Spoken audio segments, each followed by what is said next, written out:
Yeah.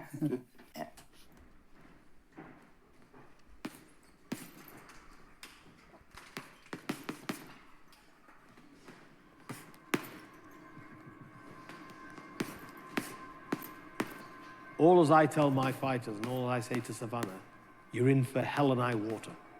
I've thought of everything, I've watched her constantly. I feel like I know her inside out. This is going to be the hardest fight of your career. Train like it. So she's prepared for absolute Armageddon when that bell goes. I know I will beat Clarissa Shields. It's gonna be a great fight, and everybody's gonna see that. Fight of your career. Train like it.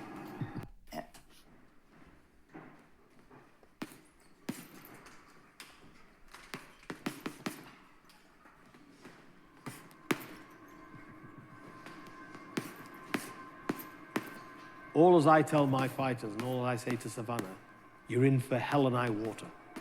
I've thought of everything, I've watched her constantly. I feel like I know her inside out. This is going to be the hardest fight of your career. Train like it.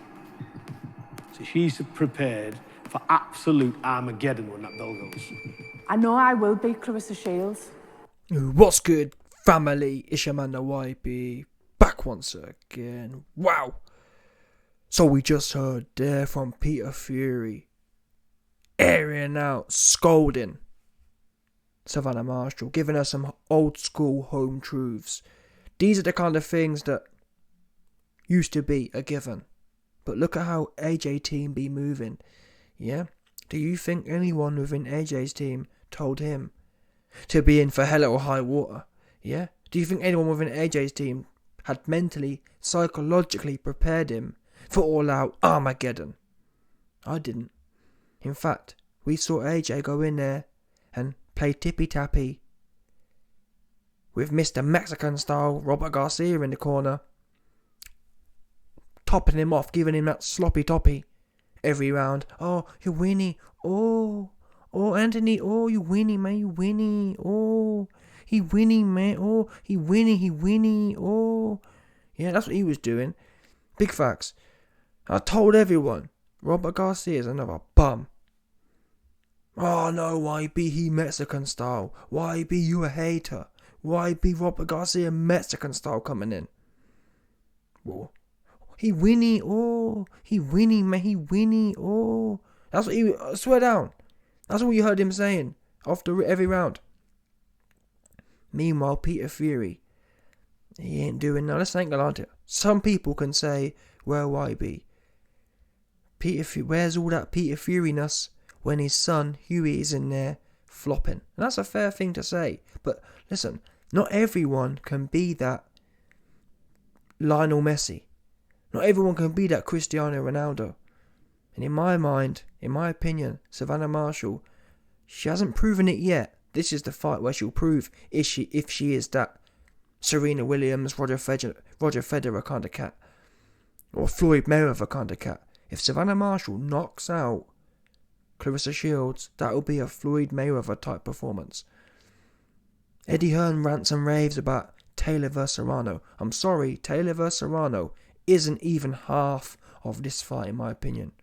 Shields is much more accomplished than both of them two. I'm sorry, it's my opinion.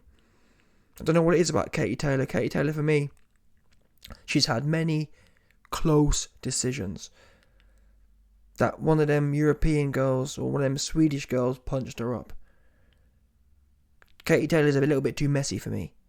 Also, Amanda Serrano. Either way, I'm not going to knock them girls. End of the day, yeah. That ain't this. This is the true Mayweather Pacquiao for women. Bottom line. It's got everything. You've got the whole American Clarissa Shields, Floyd Mayweather element versus the one banger. Yeah, and I'm going to call it spade a spade. Savannah ain't just a one banger. She's slick with it as well. She a boxer puncher. And it's that whole, it's almost like Mayweather Pacquiao, but when they was in their primes. Yeah, Pacquiao was banging people out in his prime. When he was washed up and he fought Floyd, no good. This is it, people. And I'm so glad to see. You best believe I'm going on big. I'm going in big on Savannah. As long as Savannah's calm, and I think, listen, That's the great thing about Peter Fury. Peter Fury ain't going to tell you no lies. And when you haven't had smoke blown up your ass, it's a lot easier to be calm. When you've got backslappers in your camp, oh AJ, you winning, oh, just gassing you up. In my opinion, that in itself creates anxiety. Yeah? Because when people tell you something, when people tell you it's all going to be okay, and they whisper sweet nothings in your ear, but deep down you know, Robert Garcia keeps slapping me on the back and telling me it's all going to be okay, and it's all great. But deep down in your heart you know, it's probably not going to be that. That's in itself what causes anxiety. After all, why do you think AJ was texting the radio guy asking him for strategic advice? Who does that? I guarantee this. You won't see Savannah Marshall texting the radio guy asking for advice. Because Peter Fury has got her levelled out. Peter Fury has got Savannah Marshall dialed in. There's no confusion. Yeah? People who are confused, who haven't been told the bottom line, be texting the radio guy. Yeah? Listen, it's not about just one. You can't just tell someone. Castillo would talk about how you have to train the fighter's mind.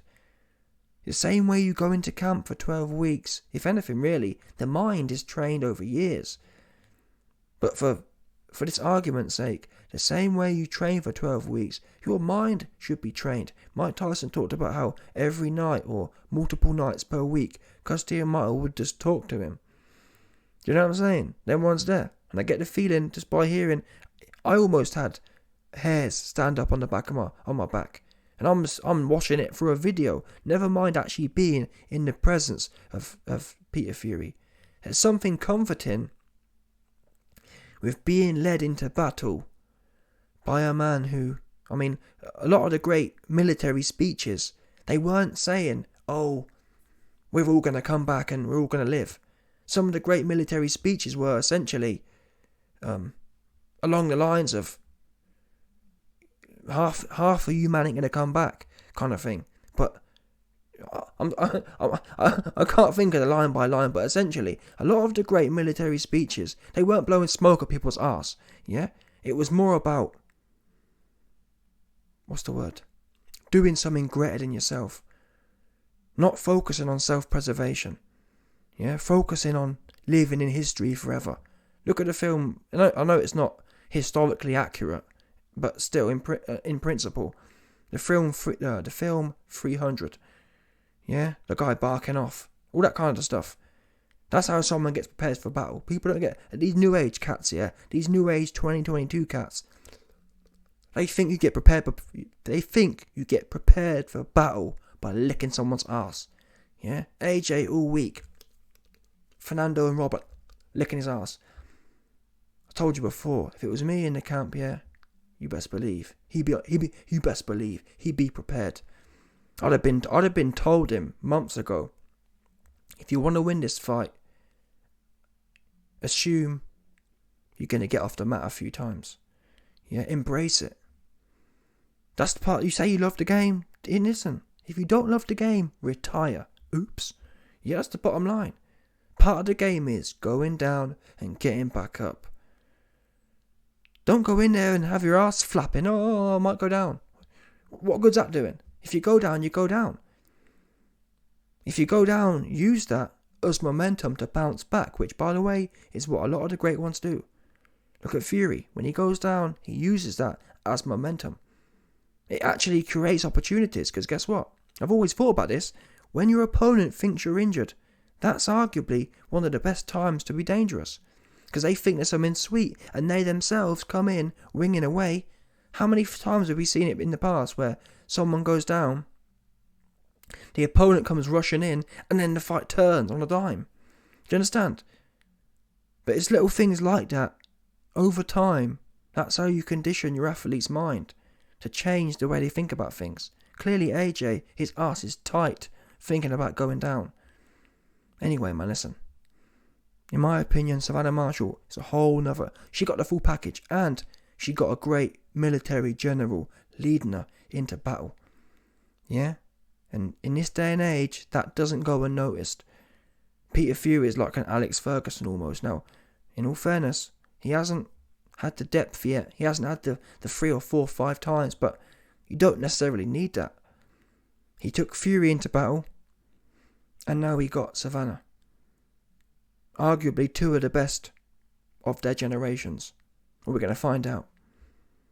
I think Savannah, my money is on Savannah to win.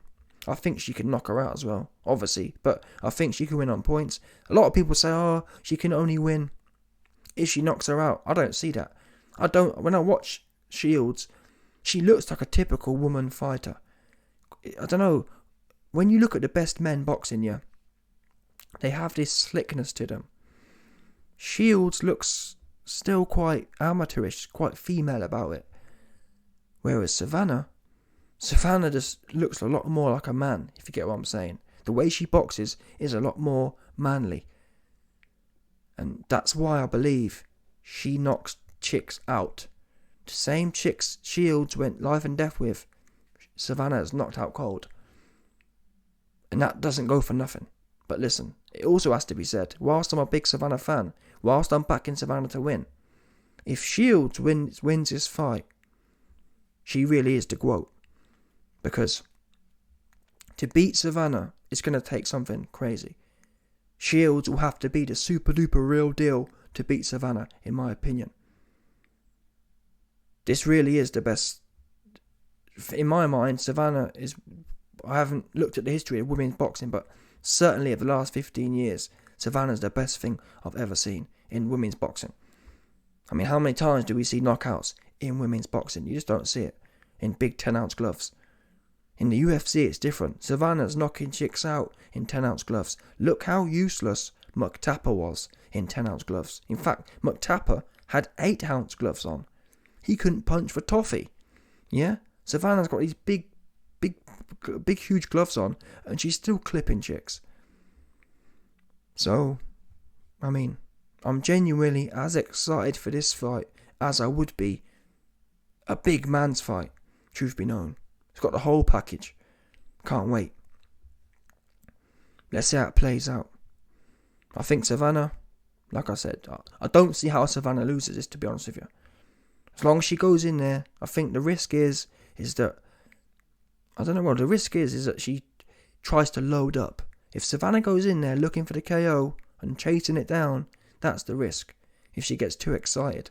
If she sits back and just boxes her way in, because Savannah's got the height, she's got the length. Savannah's got these almost orangutan arms. She needs to let them fly, in my opinion.